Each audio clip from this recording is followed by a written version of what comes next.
Assalamualaikum warahmatullahi wabarakatuh.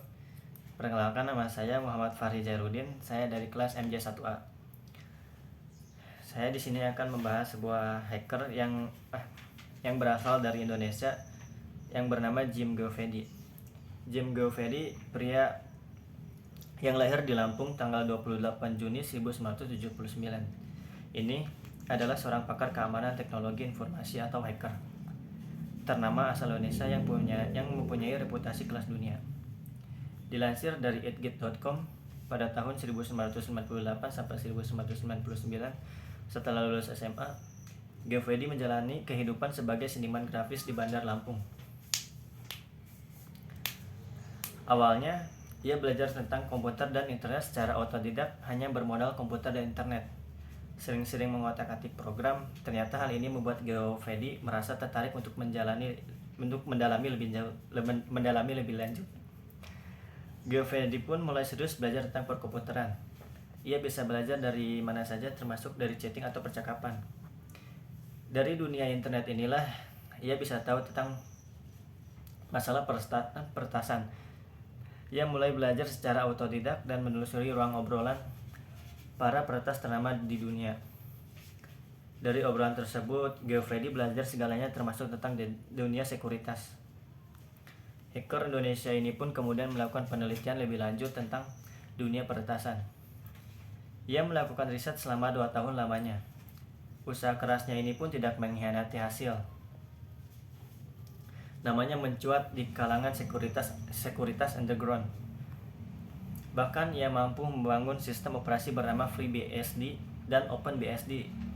Selain itu, Govedi juga berpartisipasi tentang segala hal yang berkaitan dengan aplikasi security lainnya. Nama Jim Govedi yang terus berkibar membuat ia akhirnya membuat perusahaan sendiri untuk lembaga pemerintah. Ia pun berperan besar karena berhasil membantu Komisi Pemilihan Umum atau KPU dalam menemukan perilaku penjebol pusat data perhitungan suara pemilu 2004 tahun yang lalu. Perlu diketahui, Jim Govedi bukanlah seorang hacker kriminal demi kepentingan pribadi. Pada 2006, BCC News 2006, ia pernah menjadi pembicara tentang isu keamanan satelit.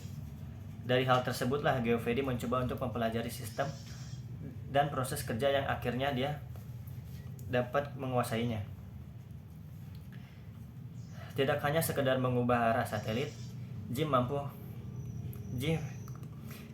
bahkan mampu menggeser satelit yang dia targetkan. Misalnya saja, satelit Cina yang pernah menjadi uji coba baginya karena permintaan dari negara Cina langsung untuk menguji pertahanan satelit mereka. Govedi menggeser posisinya hingga membuat kliennya itu kewalahan. Hasil penelitian yang dilakukan oleh selanjutnya dijadikan acuan sebuah topik pembicaraan dalam acara Blackest Security Conference di Washington pada Januari 2009 silam. Saat ini, Jim Govedi sering diwawancari tentang sistem keamanan satelit, keamanan perbankan, dan penegakan hukum. Dalam wawancara dengan Deutsche Welle, Govedi mengatakan bahwa kemampuannya, ia bisa mengendalikan jaringan internet di seluruh Indonesia, mengalihkan lalu lintas datanya, mengamati lalu lintas data yang keluar masuk, dan memodifikasi semua transaksi keuangan. Namun, ia tidak tertarik melakukannya. Media sering menyebutnya sebagai contoh orang yang terkenal di industri IT dengan mengandalkan otaknya saja tanpa gelar akademik. Meski tidak pernah menginjak bangku kuliah, Jim Govedi bisa mendapat penghasilan puluhan juta rupiah setiap bulannya. Lalu, dari mana Jim mendapat kemampuan di bidang hacking dan teknologi informasi tersebut? Yang jelas, ia belajar secara otodidak. Nah, sekian informasi Jim Govedi dari saya. Bila ada informasi yang masih kurang, mohon maaf. Wassalamualaikum warahmatullahi wabarakatuh.